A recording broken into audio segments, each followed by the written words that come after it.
Gereja Reformasi Indonesia, misioner dan kritis, menjawab, melayani dan memenuhi kebutuhan umat di segala abad.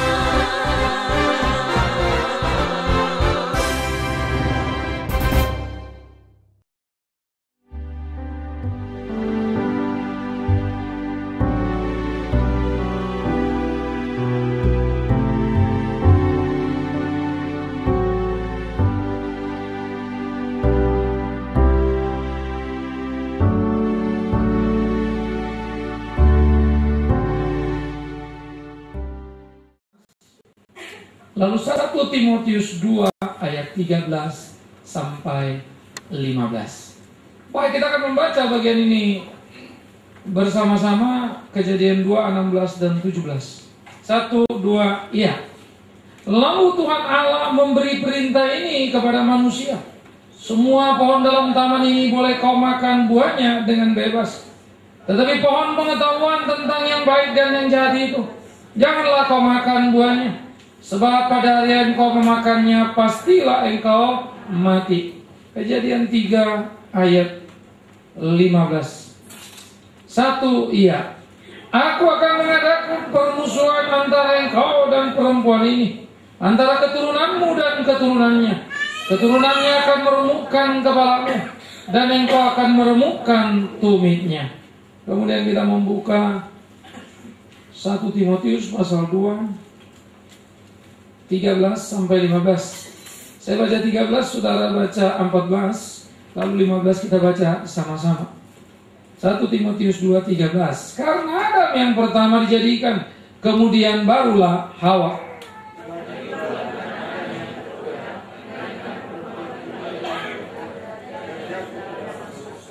Sama-sama. Tetapi perempuan akan diselamatkan karena melahirkan anak, asal dia bertekun dalam iman dan kasih dan pengudusan dengan segala kesederhanaan. Saudaraku yang kekasih, misteri Natal menjadi sebuah pertanyaan. Apanya yang misteri? Maka kita akan melihat pada bagian pertama. Dalam misteri yang pertama ini kita berbicara tentang misteri Adam dan anugerah Allah yang melampaui akal. Ada apa gerangan? Saudaraku yang kekasih, sesudah Allah menciptakan manusia, diberilah manusia ketetapan hukum. Jangan makan buah itu. Jika kau makan, kau akan mati. Sebuah ketetapan yang sangat terang benderang, sesuatu yang sangat jelas, tidak perlu diperjelas, sudah cukup jelas, dan manusia mempunyai potensi lebih dari cukup untuk mengerti dan mentaati. Manusia mempunyai potensi lebih dari cukup untuk mentaati. Maka dia akan mampu dengan baik mentaati. Itu sebab Tuhan memberikan perintahnya. Ia juga yang berkata kepada kita yang berdosa ini, dia tidak pernah mencobai melebihi batas kemampuan, maka tidak mungkin dia memberikan perintah yang tidak mungkin dijalankan. Tetapi saat yang bersamaan, Adam telah mengambil keputusan yang bodoh dan tidak berguna dengan menguji coba kemungkinan bahwa ia bisa menjadi sama dengan Allah. Perintah itu dilanggar, saudara. Berbagai asumsi coba kita analisa, tidak mungkin Adam mempunyai kebodohan seperti itu, mengingat potensinya yang maksimal, kesegambaran, keserupaan dengan Allah. Lebih lagi, Adam bukan manusia berdosa, jadi diciptakan tidak berdosa. Secara mistis, di dalam mitologi Yunani, kita seringkali mendengar bagaimana kisah manusia berjuang dan bertanding untuk bisa menjadi sama dengan Allah.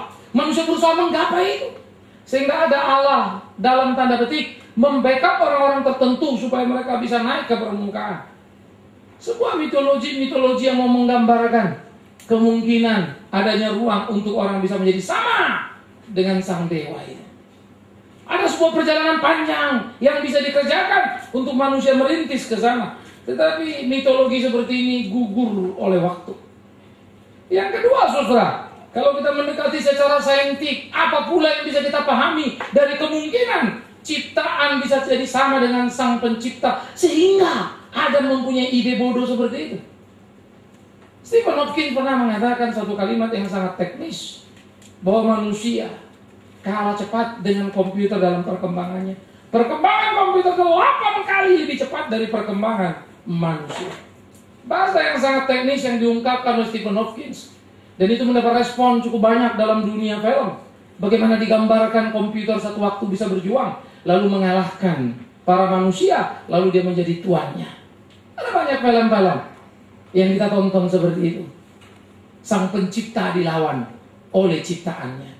Saudara yang dikasih, kemudian komputer bisa berkuasa lalu mengelola semuanya yang digambarkan pada Terminator atau manusia-manusia mesin yang bergerak oleh sistem computerized. Tetapi akhirnya kisah selalu berakhir dengan kemenangan sang pencipta.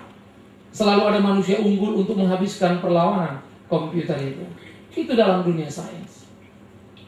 Dalam dunia sains yang fiksi, bukan yang aktual.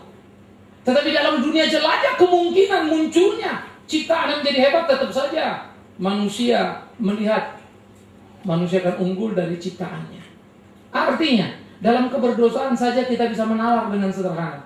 Tak mungkin kita bisa jadi sama dengan pencipta. Bagaimana mungkin Adam dapat ide gila seperti itu? Saudara mengerti kebusukan, kebodohan, ketololan seorang Adam? Maka ia melanggar perintah dengan tidak sedikit pun argumentasi yang layak untuk bisa diajukannya. Ia sudah melanggar perintah yang berisiko begitu besar dan begitu menakutkan. Ia sudah melanggar perintah yang tidak layak dikerjakan. Ia menghabisi masa depannya sendiri. Ia menghabisi kehidupannya. Hawa menjadi bagian yang sangat mengerikan. Penolong itu telah menjadi perongrong yang sangat menakutkan. Hancurlah mereka. Hukum dijatuhkan, saudaraku yang dikasihi. Mati. Bagaimanapun Allah harus konsekuen dengan hukum yang sudah ditetapkan. Karena hukum dibuat di depan, bukan di belakang. Hukum yang dibuat Allah bukan berlaku syurut, tetapi dia hukum yang sudah aktif dan dilanggar oleh Adam, sehingga Adam harus dihukum mati. Maka mati adalah sebuah kesesuaian dalam hukum itu, dalam ketetapan itu. Paling tidak ada satu argumentasi logika hukum yang sangat kuat. Jangan kau makan buah itu. Kalau kau makan, mati. Jangan coba-coba mengedarkan narkoba, karena bisa dihukum bukan saja seumur hidup, mati. Tapi kamu masih lakukan. Kalau kamu dihukum mati, artinya kan kamu sudah tahu konsekuensinya. Adam melakukan dengan kesadaran konsekuensi, dan dia harus dibinasakan. Dan Tuhan tak perlu berpikir dua kali untuk mengeksekusi keputusannya. Oleh karena itu, saudara, hukum yang dijatuhkan maka beresiko kepada kebinasaan manusia. Manusia akan terhapus dari muka bumi ini. Manusia akan habis dalam sekejap. Binasa, cuma itu satu kata yang boleh disampaikan. Camkanlah betapa besarnya kesalahan manusia. Pikirkanlah dengan potensi yang lebih dari cukup untuk mentaati hukum Allah, dia melanggarnya. Dan dengarkanlah, spekulasi yang dilakukan Adam adalah kebodohan yang tidak termaafkan. Karena melawan logika pikir, bahkan di kekinian masa mau jadi sama dengan Allah. Tetapi itu terjadi. Lagi-lagi itu terjadi. Nalar kita bisa menjadi anti klimaks dan bodoh ketika hawa nafsu kita membesar dan tak terkendali. Itu sebab Alkitab berkata, penguasaan diri menjadi kata kunci dalam hidup ini. Sangkal dirimu, pikul salibmu. Tidak ada orang terlalu pintar yang IQ-nya terlalu tinggi untuk bisa setia mengikut Allah. Hanya orang yang berserah diri, hanya orang yang menyangkal diri yang bisa mengikut dia. Camkan itu, pikirkan itu. Oleh karena itulah saudara yang terkasih, bagaimana perenungan kita akan Natal, bahwa kemudian manusia jatuh dalam kebinasaan yang tidak punya harapan, bahwa manusia hanya bagian daripada sebuah kematian. Ironi sudah terjadi. Tak ada lagi yang bisa diandalkan, tak ada lagi yang bisa diharapkan, dan itulah kehidupan manusia. Adam Hawa sudah membawa kita pada problema yang sangat menakutkan. Kita hancur di sana, kita babak belur di sana. Kita hilang karena gambar dan rupa itu telah rusak. Kita tak lagi mirip dengan pencipta. Kita bahkan sebaliknya. Oleh karena itu, kalau kita melihat kejatuhan manusia ke dalam dosa adalah karena kebodohan yang tidak termaafkan, coba pikirkan betapa lagi bodohnya kita mengulang kesalahan yang sama dalam hari-hari kita waktu kita jatuh dalam dosa. Betapa bodohnya lagi kita mengulang kesalahan yang sama ketika kita gagal mengerti kehendaknya, padahal dia sudah datang dalam hidup ini dan menyapa kita yang kita sebut Natal. Saudara, tetapi yang menjadi menarik dalam perenungan kita, ketika dikatakan bahwa manusia itu melanggar perintah, hukum dijatuhkan, manusia binasa. Tetapi Allah menyatakan atau membuat sesuatu yang tak masuk akal kita lagi. Tidak masuk akal. Kenapa Adam dan Hawa begitu bodohnya bersepakat melanggar hukum Allah? Tetapi tidak juga masuk akal. Mengapa Allah begitu titik-titik mau mengasihi manusia? Kalau saya bilang Allah terlalu bodoh dalam bahasa sini saya, yes, Allah, kau terlalu bodoh mengasihiku, karena aku akan tetap mengkhianatimu. Kau terlalu bodoh menyayangi aku, karena aku tetap tidak akan setia padamu. Tidakkah dia juga terlalu bodoh dalam hal ini, saudaraku? Tanda petik, camkan baik-baik kalimat itu. Maka bagi saya itu jadi perenungan yang mendalam. Why God? Mengapa engkau mau mengasihi? Padahal kau tahu itu risiko yang paling besar. Di dalam ketidakberdosaan Adam, dia sudah berbuat salah. Apalagi aku menjadi generasi kedua, ketiga, dan seterusnya. Yang sudah jelas hidup dalam noda. Yang sudah jelas hidup dalam dosa. Yang sudah jelas menjadi gambar dan rupa yang rusak. Mengapa Tuhan mengambil risiko? Menjadi misteri dalam Natal itu. Itu sebab terus terang. Natal yang misteri itu adalah ketika harapan diberikan justru dalam kegelapan.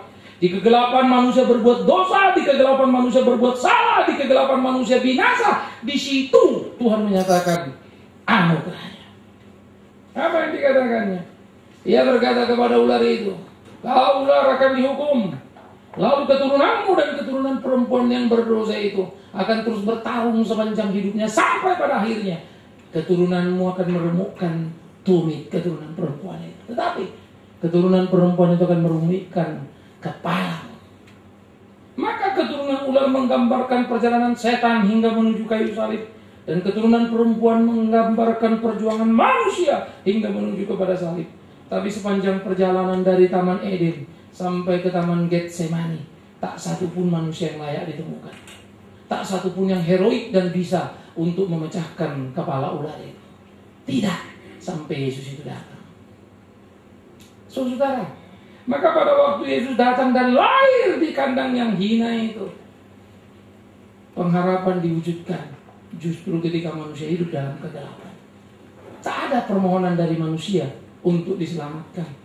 Kerelaan dan kesadaran penuh dari Tuhanlah yang menjadi alasan kasihnya. Ya, kasihnya yang terlalu besar. Padahal kita nanti mendengar kisah bagaimana Yohanes menggambarkan terang itu telah datang dan terang itu hidup manusia. Dia datang ke dalam gelap karena manusia dalam mati dan gelap. Tetapi waktu dia datang ke dalam terang kepada milik kepunyaannya, tapi milik kepunyaannya tidak mengenal dia. Milik kepunyaannya itu menolak dia. Harapan dalam kegelapan diungkapkan. Tetapi apa yang terjadi, saudara kekasih? Kita menolak dia. Bukankah dia tahu risiko itu? Maka saya akan jawab, yes, pasti dia tahu. Lalu kenapa dia mau? Itulah menjadi pertanyaan sepanjang sejarah. Tak ada kata kecuali berkata karena kasihnya. Tapi waktu saya berkata karena kasihnya, saya pun tidak mengerti mengapa dia mengasihi. Mengapa harus seperti itu? Tidak ada alat ukur yang bisa mengukur itu. Tidak ada logika yang mampu menangkap itu. Kasih yang meskipun, kasih yang walaupun. Harapan dalam kegelapan, itulah Natal. Oleh karena itu saudara, menjadi misteri yang sangat menyedihkan sekali. Ketika Natal itu tiba, dia mewujudkan pengharapan di dalam kegelapan. Ternyata gelap itu betul-betul gelap. Ia datang, kita menolaknya. Tak ada pintu yang terbuka di sana. Tiap kali saya merenungkan Natal pada sisi itu, tiap kali saya akan menempatkan diriku sebagai orang yang salah satu mengunci pintu dan berkata, maafkan aku, tak ada tempat untukmu. Saya menjadi salah seorang yang tidak bisa menerima kenyataan dan fakta bahwa dia akan mengganggu malam tenangku. Dia tidak aku kenal, aku tidak tahu dia siapa. Dia hanya orang asing yang membutuhkan tempat. Ada anakku, ada istriku, ada sanak familiku yang juga datang karena sensus yang jadi penting, lebih penting dari dia. Pintu terkunci dan berkata dalam bahasa basi, maaf, tidak ada tempat lagi bagi kami. Kalau ada tempat sih, kami akan kasih. Itulah bahasa basi paling tinggi yang bisa dilakukan agama. kemunafikan yang terus berjalan dalam kehidupan. Semua orang bilang melayani Tuhan, tapi mengambil keuntungan dari sana. Semua orang bilang mencintai Tuhan, tapi terus-menerus menyalibkannya. Semua orang bilang mau melayani Tuhan, tetapi selalu menghitung tenaganya. Tidak ada yang mampu untuk sepenuhnya. Kita ribut dalam harga diri yang tidak jelas, membuat kita justru makin tidak berharga dalam hidup. Karena seharusnya kita mampu menyangkal diri. Harapan dalam kegelapan diwujudkan, terang datang, gelap menolaknya. Sebuah misteri yang sangat menyedihkan, bukan? Maka lagi-lagi tergambarlah betapa bodohnya manusia, betapa tololnya manusia, betapa kelewatannya manusia. Mereka tidak bisa menyediakan pintu bagi anak Allah. Representasi cerita yang sangat ironis adalah ketika Majus datang mau menemui Yesus ke Betlehem, siapa yang memberitahu? Yesus di Betlehem. Mereka sampai ke Yerusalem. Entah mengapa Tuhan membuat satu acara yang kadang-kadang saya terus berpikir, padahal dia bisa membuat bintang itu lanjut saja ke Betlehem tanpa singgah dan berhenti di Yerusalem. Membuat Majus bertanya, dan tempat bertanya yang paling tepat adalah istana Herodes. Orang pintar, ahli Taurat, sebagai cendekiawan agama keluar dan menyelidiki Alkitab. Hebat, luar biasa, presisi, tepat ditemukannya Betlehem lah kotanya. Maka ahli Taurat menjadi penunjuk, Betlehem lah kota kelahiran Yesus. Majus si kafir bukan bangsa pilihan, tetapi bukan orang bodoh, dia intelektual kelas atas. Pergi ke Betlehem dan menemukan bayi Yesus. Tapi imam si ahli Taurat, dia adalah bangsa pilihan, tetap lebih suka di istana daripada pergi ke kandang hina. Itulah Natal.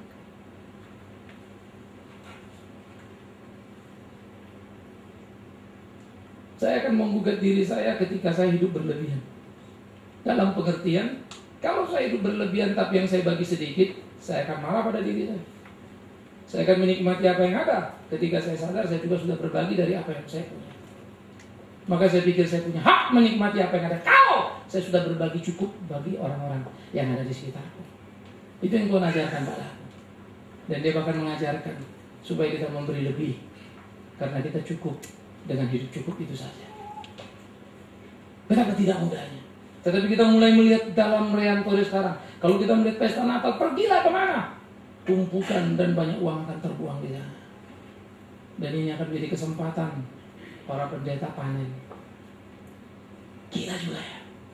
Ini menjadi kesempatan kita mengeduk uang, bukan kesempatan duduk diam dan merenungkan.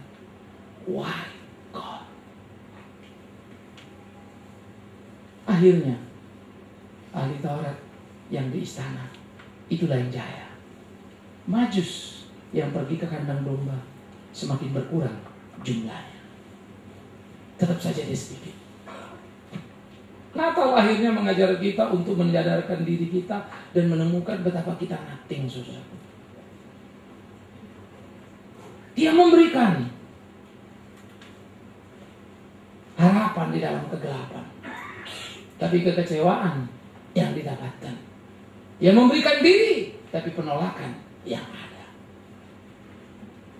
Ingat, kalau kita masih hidup, kita pun terlibat dan menutup pintu untuk dia. Karena jangankan dulu ketika orang tidak tahu siapa itu Yesus, karena tetap saja akan menjadi misteri yang besar. Sekarang ketika perjanjian baru sudah selesai, terwarisi sejarah, keberhasilan dan kegagalan para rasul, tetap saja kita tidak sukses mengikuti dia. Tetap saja kita gagal dalam mengiring dia, bukan? Bukankah itu berarti kita jauh lebih jahat dari mereka yang pertama kali? Bukankah kita menjadi angkatan-angkatan yang tidak beres dalam hidup ini? Ironis. Harapan dalam kegelapan, harapan diberikan kegelapan tetap menolaknya. Pengampunan dalam kemarahan murka Allah yang sangat menakutkan. Seharusnya manusia itu ditetapkan hukum mati, tetapi dia berikan harapan keturunanmu dan keturunan perempuan akan bertempur. Ada kemungkinan kemenangan. Di mana harapan diberikan? Justru dalam kemarahan murkanya yang paling tinggi. Kenapa kau makan buah itu? Kenapa kau langgar perintahku? Saudaraku yang kekasih, pengampunan diberikannya dalam murka. Ingat, bukan karena permohonan kita, ada seorang terhukum bahkan mungkin terpidana mati, mengajukan permohonan kepada petinggi negeri, presiden memberikan gerasi. Itu adalah hak veto daripada presiden.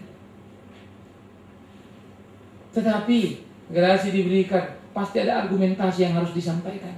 Logika hukum harus terpenuhi supaya rakyat tak marah kepada presiden. Harus ada logikanya. Tetapi saudara, kebinasaan menjadi milik kita. Tak ada surat permohonan yang disampaikan ke surga, permohonan ampun. Karena tak ada logika yang bisa cukup menjelaskan mengapa kita harus diampuni. Tidak ada satupun alasan. Dan tidak ada permohonan. Tapi dia memberi pengampunan. Why God? Why God? Why? Because he loves me. Karena dia mengasihi. Kenapa? Aku pun tidak tahu. Karena sesungguhnya aku tidak layak dikasihinya. Aku tidak layak dibelanya. Aku tidak layak dikunjunginya. Tetapi dilakukannya. Pernahkah saudara memikirkan itu lalu menempatkan diri, lalu mulai menggugat diri berkata, hai jiwaku layani dia, jangan berhenti. Hai jiwaku, jangan hanya mendengar dan berkata, Tuhan jatuhkan berkat-Mu, Tuhan perkaya aku, Tuhan sehatkan aku. Jangan mendengar dan berteriak itu melulu. Mengapa tak punya waktu dan berkata, ini hidupku ya Tuhanku, terlalu banyak bagiku, ambillah untuk-Mu, pakai aku seperti apa yang Kau mau. Ini hidupku ya Tuhanku. Bungkam mulutku hanya untuk minta berkat itu kepadamu. Ajar aku untuk berkata, berikan aku secukupnya seperti apa yang Kau mau, bukan aku mau. Tetapi heran, gereja sekarang justru kalau minta apa yang dia mau itu yang dikatakan beriman, padahal itu kejahatan. Pernahkah saudara mengerti gereja melawan ajaran Tuhan Yesus yang berkata, berilah kami makanan kami yang secukupnya? Pernahkah saudara mengerti gereja melawan ajaran Yesus yang berkata, jadilah kehendak-Mu, bukan kehendak-Ku? Pernahkah saudara mengerti gereja melawan keinginan Alkitab yang mengajarkan, jangan beri aku kekayaan, tapi juga bukan kemiskinan, tapi berikan aku apa yang menjadi bagianku, supaya kalau aku kaya, tidak kemudian besar kepala, tapi aku miskin, tak mencuri dan mempermalukanku. Tapi kalau itu bagianku, pasti indah. Janda miskin yang di Alkitab membuktikannya. Kemiskinan tak membuat dia mencuri, tapi justru menjadi seorang pemberi. Yusuf Arimatea menggambarkannya. Kekayaan tak membuat dia lupa diri, tapi membagi properti hidup untuk sesuatu. Misteri Natal harus terus kita selusuri. Dan bagaimana kemudian kita menjalani hari-hari hidup kita? Maka anugerah Allah adalah kehidupan dalam kematian. Dia memberi kita hidup, harapan itu adalah ketika kita mati karena hukuman. Dan dia harus memenuhi apa dia menjalankan segala sesuatu yang dikerjakan. Ingat, tak ada hidup kecuali kematian. Dan kalau kita bisa hidup, itu karena kemurahan. Tidak ada hidup karena kita layak menerima. Siapa kita? Marilah kita ambil kisah Musa yang digambarkan Alkitab, seorang yang lembut hati di muka bumi. Tidak ada orang yang lebih lembut dari Musa. Itu penilaian Alkitab. Tapi apa yang terjadi, saudaraku yang kekasih? Musa disuruh bicara kepada batu untuk memberi air bagi Israel. Israel yang keras kepala, Israel yang menjengkelkan, Israel yang selalu menggugat dan membuat Musa stres memimpin mereka. Bukan 1-2 orang, 600 orang laki-laki, belum termasuk perempuan dan anak-anak. Eksodus dalam perjalanan, tidak ada infrastruktur di sana, semua dibangun sambil lalu. Gila sekali, 600.000 laki-laki, belum termasuk perempuan dan anak-anak. Saya tidak membayangkan kesulitan yang sangat hebat, sehingga kemudian Musa jengkel pada Israel, dia pukul batu itu dan bukan dia bicara. Heran saudaraku, mestinya Tuhan membela dia dan berkata, Musa, aku mengerti kejengkelanmu, teguhkan hatimu, terus layani aku. Bukan itu kalimat yang keluar saudara. Musa, kau menghina aku di depan Israel, kau langgar kekudusanku, engkau tidak akan menginjak tanah perjanjian. Cukup sampai gunung Nebo. Saya nggak bisa berpikir saudara, kalau ukuran Musa yang dipakai mengukur, habislah hidupku. Kalau ukuran Musa yang dipakai mengukur, mau jadi apa aku? Pernah saudara berpikir bagian seperti itu? Itu yang selalu saya lakukan dalam hidup pelayanan. Aku mulai melihat. Gentar luar biasa. Saya tidak sekelas dengan Musa. Saya tidak sedang memimpin 600.000 orang di padang gurun. Kalaupun kita bergereja, kalaupun kita bangun sekolah di Kalimantan sana, kalaupun semua ada dalam infrastruktur yang memadai. Ada dukungan support yang cukup. Tapi Musa tidak. Namun tetap saja ia salah. Betapa sucinya Allah itu. Betapa tinggi tuntutannya. Musa masuk ke surga, iya. Tapi Musa lulus, tidak. Lalu kenapa dia bisa masuk surga? Hanya satu jawabannya, kasihnya. I don't know why. Musa dipermuliakan bersama dengan Yesus dan Elia. Yesus dipermuliakan, muncul Musa, muncul Elia. Tetapi menjadi persoalan kita. Itu Musa. Tampak berarti dia ke surga. Tapi kita mundur lagi. Musa tak sampai ke tanah perjanjian karena dihukum Allah. Lalu kita melihat diri kita. Aku jauh sekali. Kalau begitu, kita kembali lagi ke Natal tadi. Bukankah kita akan mengunci pintu? Bukan saja kunci, semua pengaman akan kita pasang supaya tidak ada kemungkinan Yesus masuk ke dalam. Supaya kita aman, nyaman, sendirian. Ironis, itu misteri Natal. Bagaimana orang bisa menangkap Natal seperti itu kalau kita sudah terlibat dalam hiruk pikuk? Itu sebab tiap kali panitia Natal bergerak, godaan selalu muncul. Warna pertikaian, perselisihan akan ada di sana. Pernahkah saudara mengerti kenapa saudara repot untuk mencari apa yang bisa saudara lakukan dalam hidup ini tanpa pernah menunggu apa yang saudara Tuhan perintahkan pada saudara? Mengapa kita mencari kepuasan dan diri dan popularitas yang tidak ada guna? Karena kita tidak tunggu Tuhan untuk melakukan. Lalu kita seringkali ribut dalam Natal juga. Kurang ini, kurang itu. Kadang-kadang miris juga saudara. Karena kita tidak pernah melayani bayi Natal itu. Yang kita layani cuma pestanya. Tapi yang punya pesta terlupakan, terabaikan. Natal penuh dengan misteri. Tapi menyisakan kesedihan yang mendalam. Karena makin hari, manusia makin larut dengan keasikan. Bukan karena bayi itu tiba, tapi karena manusia punya objek untuk dirayakan. Karena manusia punya objek untuk dirayakan Natal. Objeknya adalah Yesus. Dan manusia jadi subjek yang penting. Kalau Bapak nggak datang, waduh Natalnya nggak seru. Sejak kapan kalau Big Man Sirait nggak datang Natal nggak seru? Saya bersyukur kepada Tuhan pernah mengizinkan aku sakit. Justru pada waktu saya harus khotbah Natal 25 Desember. Saya terbaring di rumah sakit. Lalu saya tanya dokter, kalau you lihat saya bisa nggak saya keluar? Saya khotbah. Kalau perlu infus saya infus. Dia cuma katakan satu kalimat. You tanya saya akan jawab, jangan pergi karena tidak boleh. Itu ilmu yang saya dapat. Saya katakan saya hargai, jadi saya nggak keluar. Ya, lalu saya rekaman di RPK, direkam dari tempat tidur. Saya sakit, rekam untuk disiarkan. Ya, tetapi saya tidak bisa di gereja, saya nggak hadir di gereja. Pada waktu kemudian semua orang pergi, saudara, istri, anak jelas tidak ada di samping saya. Karena itu 25 Desember, dan semua pergi ke gereja. Saya tinggal sendirian. Perawat terbilang langka. Sekalipun dia muslim, pasti TV yang sasarannya, bukan Big Man Sirait. Karena acara TV terlalu enak untuk diabaikan. Hanya yang piket saja. Lewat malam itu, saya menangis. Baru saya ngerti artinya Natal. Kesunyian, kesepian, dan itulah Natal. Karena Yesus juga sendiri, kita tutup pintu. Yesus sendiri, kita tidak di sana.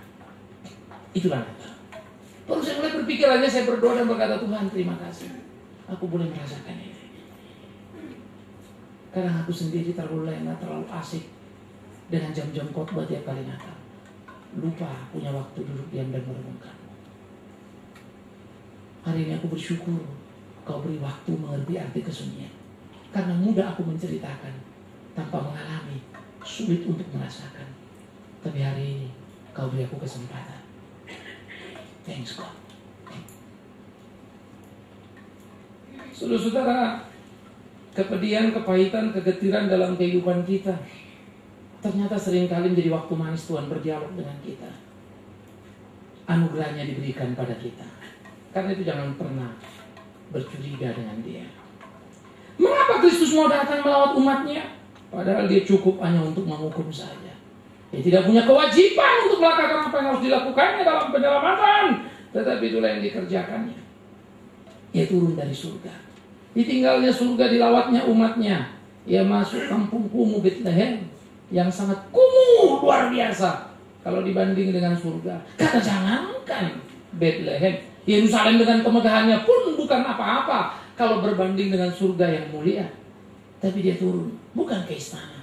Padahal sekalipun dia ke istana, tetap saja dia hina karena dia pencipta, bukan? Karena dia pemilik dunia. Tak ada yang bisa menampung dia.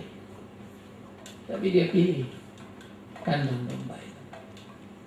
Tahun depan saya akan khotbah Natal dan keberpihakan, Natal dan keadilan. Sudah mempersiapkan seluruh bagian-bagiannya. Khotbah seri kita saya sudah siapkan sampai 2013 sampai 2014. Natal saya akan siapkan sampai ke sana. Dulu saya berdoa bisa 7 kali 7, tapi saya masih berharap 10 kali 7. Supaya ada 70 khotbah tentang salib. Dan aku berdoa, kalau aku mati, itu boleh jadi warisan. Maka berarti juga akan ada 10 kali 4 tentang Natal. Reli 1, reli 2, malam terang lilin, dan Natal itu.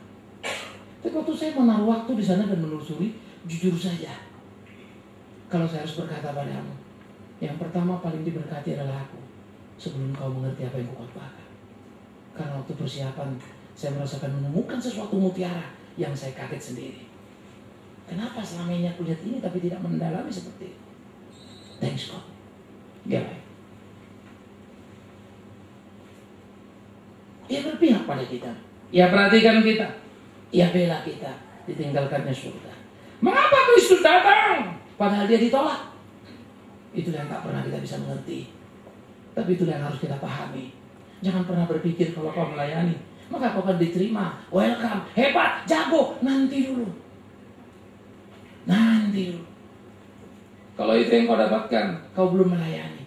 Kalau kau mengerti tertolak, baru kau tahu artinya pelayanan. Kalau kau pelayanan dan dihargai, kau belum melayani. Tapi kalau kau melayani sungguh-sungguh dan kau tidak dihargai, baru kau mengerti arti pelayanan. Saya bersyukur belakangan ketika saya sering rasa difitnah, dipojokkan dalam berbagai pelayanan, saya agak marah, bahkan sering kali jadi marah luar biasa. Tapi waktu berjalan, amarahku tenang, baru aku sadar aku dapat mutiara dari Tuhan. Tapi terlambat jauh untuk mengerti. Tidak 1 dan 2 kali, berkali-kali. Walaupun makin hari makin lebih mudah memahami, tapi tetap saja amarah itu muncul ke permukaan. Saya tidak bisa membayangkan kalau ada sedikit saja muncul amarah Yesus dalam pengertian kecengkeran dan tidak mau tahu manusia, maka habislah dia, habislah kita semua. Dia justru marah kepada kaum munafik, ahli Taurat, yang selalu membaca Alkitab tapi tidak melakukan kehendaknya. Ia berbelas kasihan kepada pemungut cukai yang berteriak dan berseru, Tuhan ampuni aku yang orang berdosa. Natal menjadi sebuah misteri. Mengapa dunia tidak mengenalnya? Padahal dia yang mempunyai surga. Itulah dosa. Dosa terlalu jahat. Dosa terlalu hitam pekat. Membuat kita buta, tidak tahu lagi siapa pencipta kita. Dan kita menolak dia. Membuat kita buta, tidak tahu lagi siapa pemilik hidup kita. Dan kita mengusir dia. Misteri Natal yang perlu terus kita simak untuk kita masuk ke dalam dan menemukan kehidupan. Misteri Natal yang harus terus kita pahami. Bagaimana ketika Adam dalam murka Allah mendapat pengampunan. Ketika Allah dalam murka Allah mendapat anugerah. Bagaimana? Semua itu terjadi. Itulah Natal. Karena itu dalam mempersiapkan diri kita dengan konsekuensi kita merayakan Natal tiap 25 Desember. Saya pikir saya setuju dengan Katolik. Tidak ada Natal sebelum 25 Desember. Itu adalah masa Advent. Dan saya kira gereja sekarang memang kurang ajar luar biasa. Kita hanya berhitung, takut manusia keluar negeri bulan Desember. Kita bikin awal, supaya masih di kota dan kolektor terkumpul semuanya. Saya pikir tidak ada lebih dari hitungan itu. Itulah dilakukan. Kita mengalah pada kebiasaan kita. Saya berdoa semoga Tuhan beri kesetiaan. Kalau sampai betul-betul kalian punya kemampuan libur Natal dan Natal pergi sampai tinggal 10 orang, tetap Natal akan 25 Desember. Terlalu banyak yang menunggu saya 25 Desember dan 24 Desember. Dalam dan luar negeri, saya bisa memilih. Tapi saya katakan maaf, saya harus ada di tempatku. Tuhan percayakan domba-dombaku. Tuhan percayakan gereja ini dan aku harus di situ. Belajar menikmati itu, saudara. Karena itu kalian harus belajar. Jangan pernah terbang tanggal 25 Desember. Kepada apa yang saya katakan, celakalah kalian kalau kalian terbang 25 Desember. Jangan pernah ada di atas udara 25 Desember. Kecuali orang berdosa yang luar biasa. Jangan pernah dia ada di udara pada Jumat Agung. Hanya pendosa yang melakukan. Tapi anak Tuhan belajar. Ya. Jangan pernah. Karena kau yang menentukan tiket. Tapi kepepetannya tiket murah. Please. Bayar sedikit mahal. Waktu untuk Tuhan. Kalau tidak benar-benar berani belajar. Bagaimana kita menghargai kalender gereja kita yang sudah kita tetapkan itu? Kalau kita sendiri tidak menghargai, jangan suruh orang lain menghargai. Jangan bikin saya enak perutnya, bukan? Bagaimana orang lain bisa menghargai? Orang Islam itu sampai ngotot-ngotot itu Idul Fitrinya itu kapan? Nunggu betul-betul mataharinya itu hitungan mereka masing-masing. Hitungan bulannya, hitungan matahari, nantinya semua hitungan bulannya.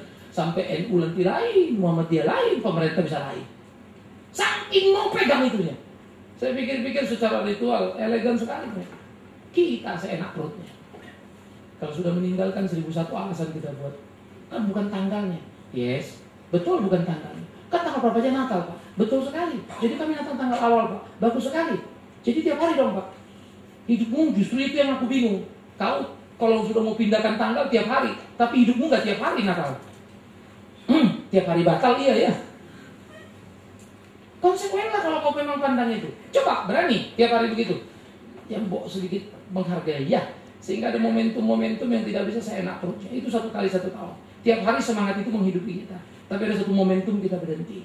Bukankah Jumat Agung dia bilang, jadikan itu peringatan akan aku. Serius dia berkata. Natal tidak pernah diperintahkan, tapi kita sudah komitmen sebagai gereja. Mari berlaku menjadi orang Kristen yang dewasa. Kita hargai Natal itu. Jangan lagi mengulang kesalahan yang sama. Menolak dia. Dan membuat dia menjadi objek Natal. Membuat dia menjadi second class, third class, dan seterusnya. Itu sebab Natal di dalam misteri dan anugerah Allah memaksa kita. Menuntut kita, menggugat kita untuk hidup. Menomorsatukan dia lebih dari apapun dalam hidup ini. Tidak ada dirimu yang terlalu penting. Tuhanlah yang terpenting.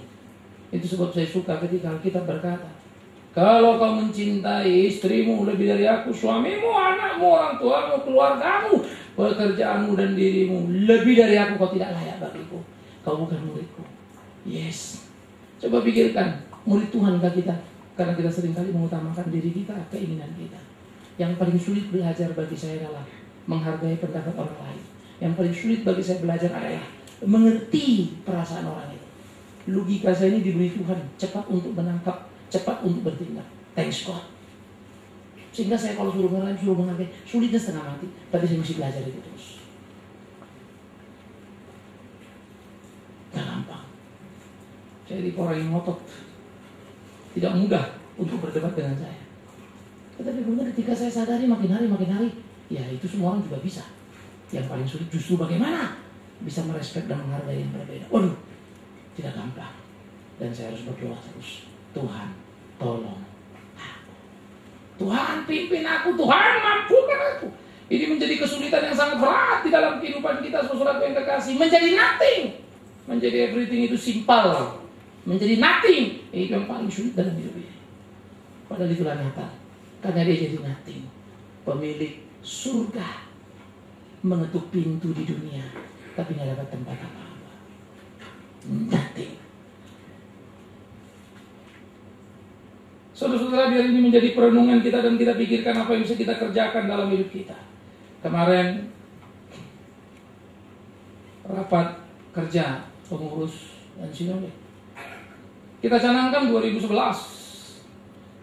Kecepatan kita kalau kita umpamakan 60 km per jam, 2011 kita akan lari 100 km per jam. 1,5 kali lipat lebih cepat. Kenapa? Saudara lihat dunia ini, andai kata saudara belajar dan terus memperhatikan, dunia sudah semakin menggila. Kemajuan dunia jauh lebih kuat daripada kemajuan kekristenan. Kita ketinggalan jauh. Saya kalau mendengar ceramah orang nonton di TV logika-logika, miris saya. Ini diskusi-diskusi abad lalu yang tidak kontekstual lagi. Miris saya, karena terlalu egois dan hanya memikirkan diri. Miris saya memikirkan. Tidak berani melihat keluar dan menatap pertandingan yang sesungguhnya. Jangan. Kita harus berani, cepat. Karena itu jemaat juga dituntut, diharapkan 2011. Ayo. Apa yang perlu kalian lakukan? Kita kebaktian 7.30. Datanglah 7.30. Paling gelap. Datang lebih awal. Kita kebaktian jam 10. Datang jam 10. Sudah duduk di tempat. Anggap saja kalau kau datang jam 10 sudah terlambat. Saya memang harus membagi energi saya. Tiap kali kebaktian kedua ataupun yang pertama saya pasti duduk di belakang. Ya, sehingga saya tidak perlu berdiri, duduk waktu kita nyanyi. Menghemat energi. Karena saya tidak mau mengasihani diri saya dengan jantung saya dan rasa capek saya. Saya pikir saya akan siasati. Kan nggak dosa kan kalau nggak ikut berdiri, tau ya? Jadi saya duduk di belakang. Saya punya energi maju lagi, apa lagi? Karena harus semangat Bapak. Habis itu ngos-ngosan lagi. Yes. Selalu akan begitu. Tetapi tidak mengapa. Itu bagian saya. Kejar, kita mulai kerjakan apa yang harus kita kerjakan.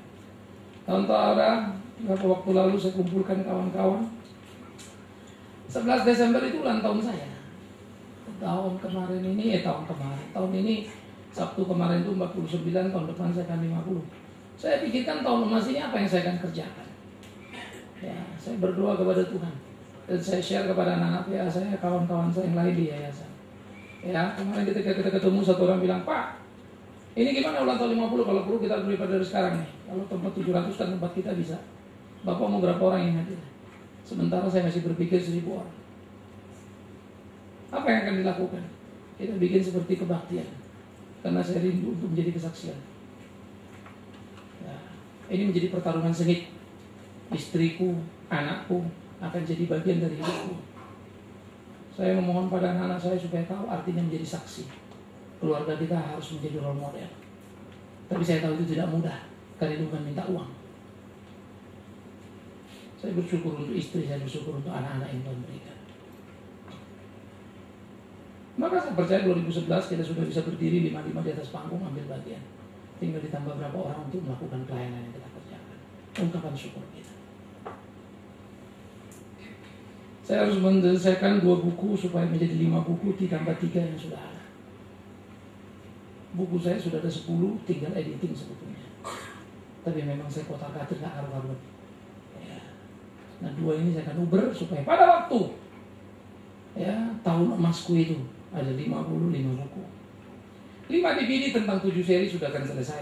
Karena 2011 itu akan menjadi khotbah kelima. Saya lagi pikirkan yang lain-lain.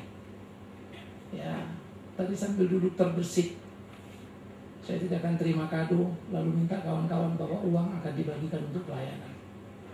Saya pikir-pikir, saya rindu angka 5 miliar. Ya, 5 miliar terkumpul, lalu dibagi ke semua pelayanan.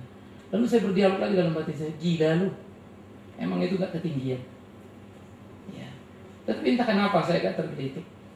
Tapi saya belum tahu, itu maunya Tuhan atau maunya aku. Mesti bergumul lagi, bukan? Tapi saya sangat rindu.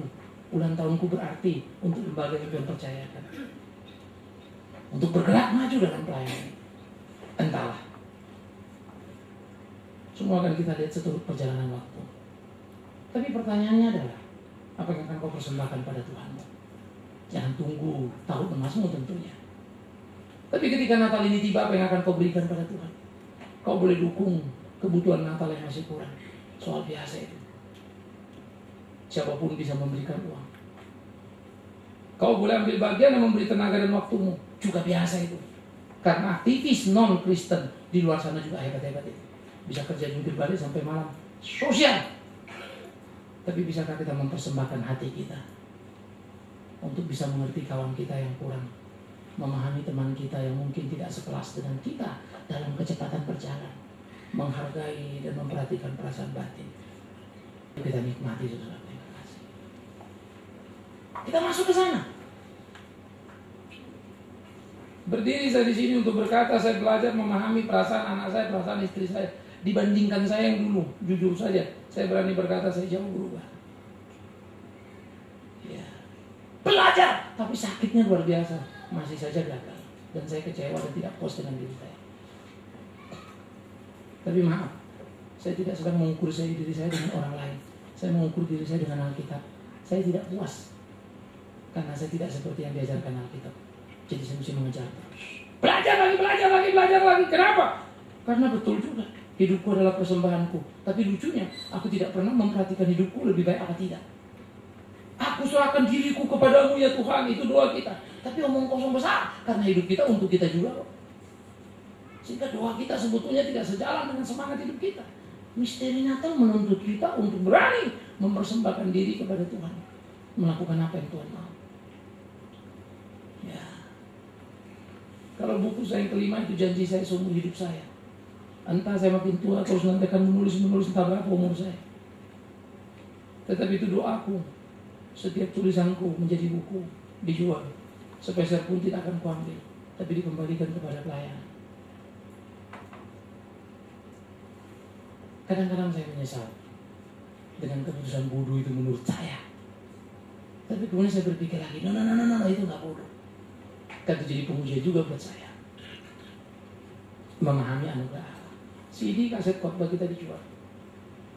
Sepeser pun saya ambil. Semua balik lagi untuk pelayanan. Bertanding dan berjuang. Itu yang saya bisa lakukan. Karena saya tidak punya uang terlalu banyak. Tapi saya punya kemampuan banyak yang Tuhan berikan. Saya berkhotbah, saya menulis, saya kembalikan. Ada anugerah yang Tuhan berikan, bisa mengelola, memanage lembaga. Saya kerjakan. Apa yang bisa kau lakukan? Lakukan bagianmu. Apa yang sudah kau berikan? Berikan lebih lagi. Sehingga dengan demikian semua kita sama melayani, saudara. Entah pendeta, entah umat, semua kita ambil bagian menggarap itu bersama-sama. Terus untuk melakukan apa yang jadi kehendak Allah. Karena jangan lupa, kesalahan Adam tidak termaafkan. Kacau balau luar biasa. Begitu juga kita. Jangan ulangi lagi dengan tidak termaafkan. Karena diselamatkan tapi tidak melayaninya. Melihat terangnya tapi tetap bersembunyi di kegelapan. Seperti kata Alkitab, barang siapa menghujat Roh Kudus, dosanya apa? Tidak terampuni. Kau lihat kebaikan dinyatakan, kau tolak. Kau lihat kebaikan dinyatakan, kau keras. Kau lihat kebaikan dinyatakan, kau tidak respon. Sampai hati nurani mati. Keselamatan tak lagi jadi milikmu. Demi Tuhan yang hidup, saudaraku yang dikasihi. Mari kita masuki 2011 mulai dari minggu pertama ini terus minggu kedua kita berpacu masuk 2011 untuk bertanding dan bertarung menuntut tahun ini lebih baik lagi, lebih baik lagi, lebih baik lagi. Temukan nilai sejati dalam pelayanan. Melayani Tuhan bukan dirimu. Tak penting siapa kau, seberapa hebatnya kau, seberapa banyak uangmu, seberapa big bossnya kau, tidak penting. Tuhan tidak tertarik untuk itu. Seberapa banyak kau melayani, seberapa banyak tenaga kau berikan, seberapa banyak waktu kau tumpahkan, tidak penting. Tuhan tidak terlalu peduli itu. Tuhan yang peduli pada hati kita yang kita berikan untuk Dia, bukan aksesorisnya saja. Tuhan mau hidup dalam pengertian seutuhnya yang diberikan pada Dia. Ingat, kesalahan Adam tidak termaafkan. Jangan ulangi. Kesalahan Adam hanya kebinasaan. Jangan ulangi lagi. Biarlah misteri Natal ini mengajak kita menelusuri, menemukan kesejatian hidup kita. Untuk kita bisa melakukan apa yang menjadi kehendak Tuhan. Buat gairah dalam hidup kalian masing-masing. Sebagai gembala, doaku pada Tuhan sederhana saja. Tuhan, mampukan aku jadi model. Kalau kau taruh aku jadi gembala. Kalau tidak, apa artinya hidupku? Kalau aku dapat keuntungan dari domba-dombaku, betapa jahatnya aku. Tuhan, kalaupun ada kesukaan di hidupku, buatlah itu menjadi bagian dari orang yang bersama dengan aku. Tolonglah. Tak mudah itu. Tapi itu doa saya. Saya berharap itu doamu. Itu doa kita. Dan kita berikan hidup kita, diri kita, melayani Dia lebih penuh lagi. Tuhan mengasihi kita. Amin. Tunduk kepada. Kita ambil waktu teduh. Kita berdoa pribadi.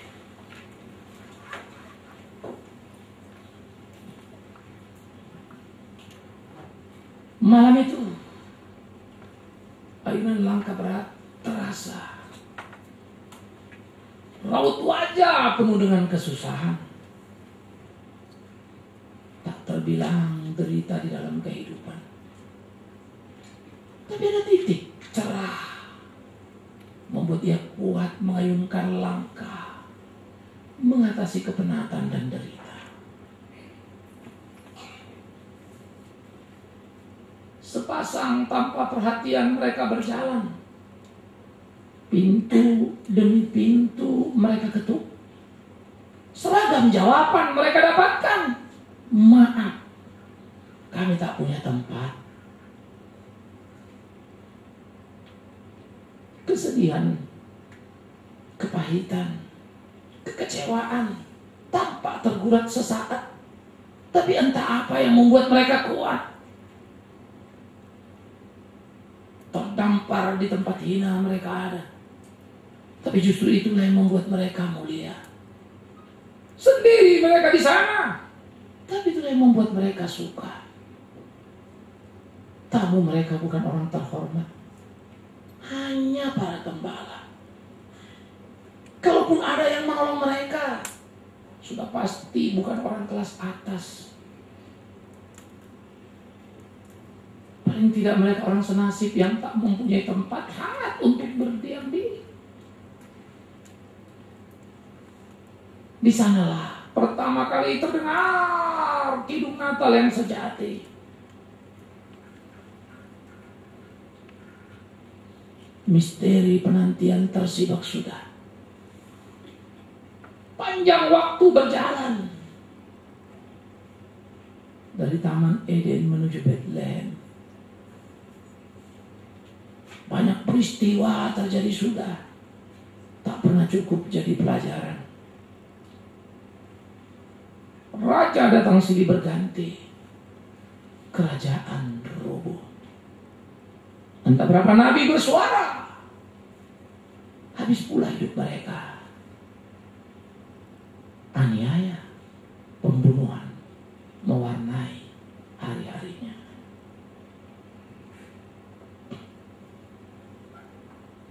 Ternyata bukan saja nabi yang bersuara benar itu yang dibenci dunia. Sang pemilik pun diperlakukan sama. Natal, sebuah misteri, tapi memberi kepada kita makna. Betapa besarnya kasih Tuhan. Namun saat yang bersamaan, betapa jahatnya kita di kehidupan. Betapa gelapnya kita. Seharusnya kita binasa. Pikirkan itu. Renungkan itu. Jalani hari-hari. Kini ia kembali mengetuk tiap pintu hati. Entah akankah kau ulang kesalahan yang sama tak membukanya, sehingga benci tetap bercokol di sana tanpa ada keinginan untuk memaafkan. Amarah tetap tumpah di sana tanpa mau mengubahnya menjadi kasih sayang. Rasa lebih hebat dari yang lain tersisa menumpuk dalam gudang hati tanpa rela untuk menjadi orang yang berbagi. Tapi mungkin juga engkau masa bodoh terhadap apa yang ada, seakan-akan berjalan sendiri padahal tanpa arah. Tampaknya semua sama. Atau engkau sedang mengucap kata-kata suci, mengalun nada-nada manis dari hari-harimu, tapi ternyata itu hanya sebuah suara bukan batinmu. Sama, pintu telah tertutup. Kita asik dengan permainan kita sendiri. Misteri Natal. Buka jendela. Intip keluar. Misteri Natal. Banyak yang berteriak. Mereka membutuhkanmu. Buka pintu. Ayunkan langkah. Misteri Natal. Ketika kau tak asik dengan pesta, tapi berbagi pada sesama yang terhina, kau sedang menyalakan lilin Natal itu. Misteri Natal.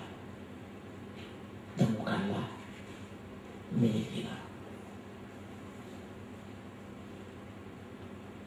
Bapa dalam surga, ini hidup kami tidak ada yang tersembunyi di hadapan. Rentetan kata terdengar sudah. Ajaran terbentuk. Tinggal kami. Akankah membentuk diri menjadi seperti apa yang Tuhan mau? Tuhan, ini kami. Gerejamu yang rindu untuk menjadi gereja yang sejati. Yang tak hanya terlibat hiruk pikuk apa yang kami kerjakan, tapi kehilangan momentum hati. Tuhan, ini kami, tolonglah. Kami rindu melakukan apa yang Kau mau, tapi kami seringkali tak berdaya. Kawan jadi lawan. Sahabat pun tak menolong. Satu kata kami ucap, dua hati yang kami punya. Karena itu menyongsong Natal ini, terus tolong kami mempersiapkan diri dengan baik, dengan bijak. Khususnya kepada para panitia, sehati sepikir, hati-hati, mengayunkan langkah dan membuat yang berkualitas, bukan sekedar suka atau tidak suka. Kepada jemaat, supaya tak sekedar ambil bagian, mengirimkan uang yang kami punya, tapi tak pernah menitip hati dalam tangan Allah. Tolong pula kami. Saya berdoa bagi jemaatmu, berkati sertai di tengah-tengah pergumulan kehidupannya. Dan bersyukur untuk Brandon, anak kedua dari Karnadi dan Esther yang Tuhan berikan. Berkati sertai mereka di kehidupan. Saya berdoa bagi Bu Nenggolan yang sakit, Tuhan yang menjamah memberi kesembuhan dalam kerelaan kehendak Tuhan. Bagi tiap saudara yang berulang tahun, Tuhan berkati sertai. Tuhan yang menambahkan usia, biar Tuhan yang menambahkan bijaksana. Dan kepada semua kami sebagai tubuh, buat kami menjadi satu. Ajar kami untuk selalu belajar, menjadi tiada, bukan ada. Sehingga Engkau yang ada dalam hidup ini menguasai kami. Dan hanya orang melihat Yesus hidup di hidup kami. Terpujilah Engkau, Tuhan kami.